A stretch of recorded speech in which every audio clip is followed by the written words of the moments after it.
Well, happy Tuesday, Living Water Church. And I know you're used to me saying something like, well, good Monday morning or good Monday afternoon, but I waited till Tuesday to shoot this video so you guys would have an opportunity to hop on and watch last week's Monday Motion video on our website. As I talked to you guys about in church, this is just something that I hope that you all can come and be a part of each and every week as I get these out. And Lord willing, they will come out on Mondays, but I hope you got a chance to watch last week's, and if not, you can check it out right on our YouTube page. You can click the screen a little bit below, head over to our YouTube page, and it's a good time to subscribe there, because then every single time we put out a video here at the church, you can get a notification that those have come out, as well as be able to go and tune in and watch our previous Sunday morning services and messages and any other content that we put out throughout the week. So guys, really I want to unpack a little bit of Mark to you today, just in a few brief minutes, about an area I didn't get to touch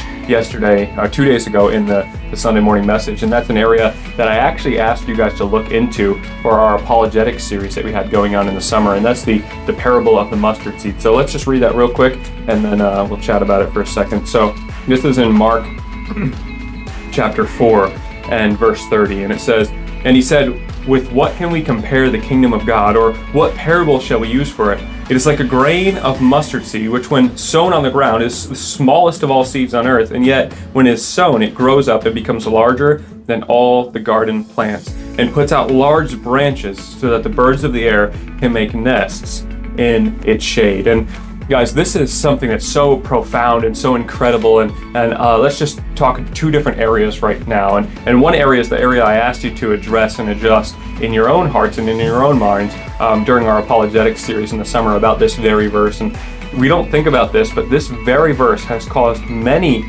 people who have come into Christianity with a shaky, a rocky soil type of faith, who have not actually planted deep roots in their heart, in their belief.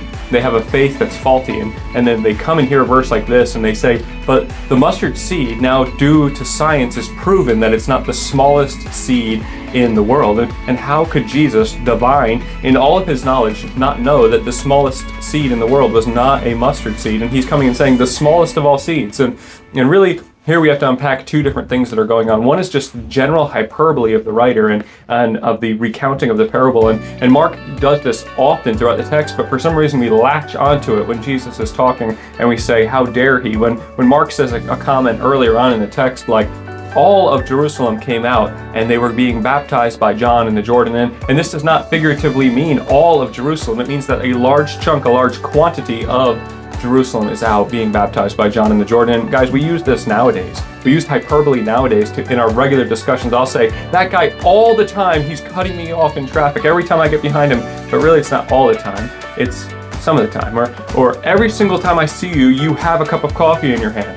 And that might be closer to the truth, but it's not actually every time you see me, because currently I'm not holding a cup of coffee in my hand. Now, this is hyperbole that's used, and Jesus is using the same hyperbole in his discussion of a mustard seed. He's referencing a very, very tiny seed that then sprouts and grows up into a tree, into a plant that not only at one point in time could have been consumed by a bird and put and ingested into the bird's body. Now it's a seed that has grown to the point that a bird can literally reproduce in its branches. It can create a nest and raise young within the branches of this once tiny, minute seed. And he's trying to make an account here of what the kingdom of God is really like. And we don't even get a full grasp and understanding on that until we start to unpack really what the kingdom of God is. And it's one of the things that Jesus came to proclaim. He came to proclaim the gospel of the kingdom of God. And the Greek word there is euangelion, the good news of the kingdom of God. And he's proclaiming this fantastic good news of the kingdom of God. And then we shy away from even starting to understand what that is. And he's relating to this parable of the mustard seed and how we might come to terms with what the kingdom of God is. And it's like this tiny seed that's planted in the soil and then grows up to be a tree that produces maybe 30 or 60 or 100-fold or 1,000-fold seeds compared to that initial seed that was pressed into the ground. And it also creates shade and gives the ability to reproduce life in other things like birds that can nest in the shade of its branches. And And this is the same way within a Christian's heart, guys. The seed of the gospel is planted within a Christian's heart. The seed of the gospel of the kingdom of God is planted there, and it grows up and becomes so majestic because we are serving the Lord with the wholeness and fullness of our hearts. And that's why it's the gospel of the kingdom of God. We are serving a king, not an arbitrary figure, not a religious figurehead. We are serving the king of the universe. And that's how we have to honor him as the Lord in our hearts. And this is one of the most beautiful passages. And guys, there's no coincidences in the Christian faith. I do not believe that. God has everything set in motion. Everything is planned for a purpose. And as I was thinking through this passage today, Steve Logie, we were meeting, and he just randomly brought up this verse from Luke, and it just so fit into what was already tumbling around my head. So I'm going to read it to you, and this is in Luke chapter 12, and it says, "Fear not, little flock, for it is your Father's good pleasure to give you the kingdom. Sell your possessions and give to the needy. Provide yourselves with money bags that do not grow old, with a treasure in heaven that does not fail, where no thief approaches and no moth destroys. For where your treasure is, there your heart will be also." And we know this verse. We've heard this verse before. We've seen this in probably messages and passages. But really, it's saying, guys, fear not, little flock, because your Father in heaven, Jesus, desires for you to inherit the kingdom. And guys, the inheritance of the kingdom, when we think of a worldly inheritance, really only comes after the person that we're inheriting from passes on.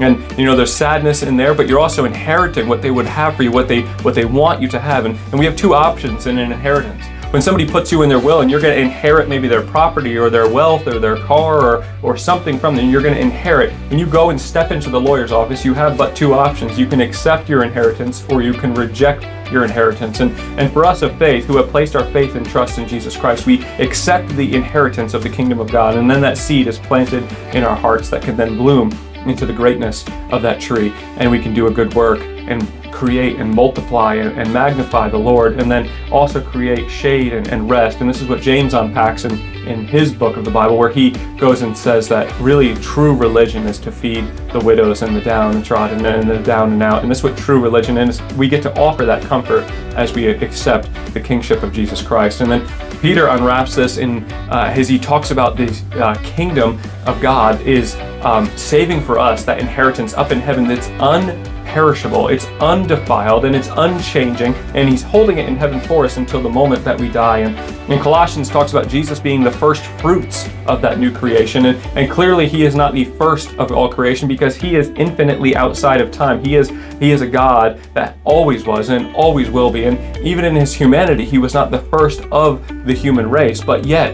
he is the first fruits of us all, because only in his death do we inherit. Only as he has passed into death do we inherit newness of life. And then through his divine power, he was raised from the dead after his death, but he willingly went to the grave for you and me, that we might come into and inherit the kingdom of God. And this seed then is now planted in our hearts as we realize that Jesus is Lord of all.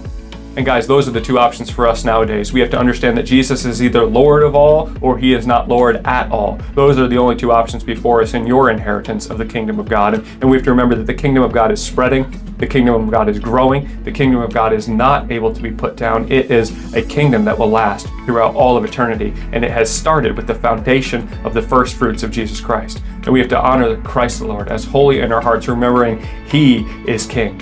He is the King that has come to reign in power here in our hearts, and he is the King that is coming again one day to reign in power on the new heaven and the new earth. So guys, I pray that this message binds to your hearts, that you remember that you are serving the King of all, that you are going for the kingdom, that you are trying to attempt to grow the kingdom through the acts of your service for the King. So this is the message of the Mustard Seed Guide. Let it grow into your hearts and flourish into greatness for the Lord and for his purpose and for his glory.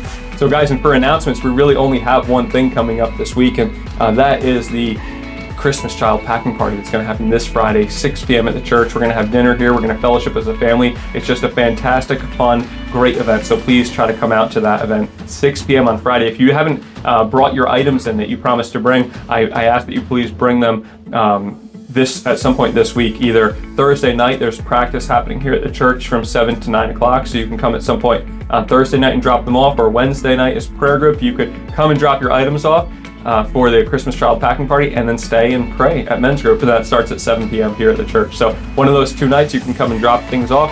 And if not, we will see you Friday night, 6 p.m. for our Christmas child packing party. So pray you guys have a blessed week. I'm so encouraged and built up by being able to come together and fellowship and minister with you guys during the Sunday morning services, and look forward to seeing you throughout the week. If you need anything at all, my number's right in the description below, and I will see you guys on Sunday. Nope, I will see you guys on Friday. Have a great day. See ya.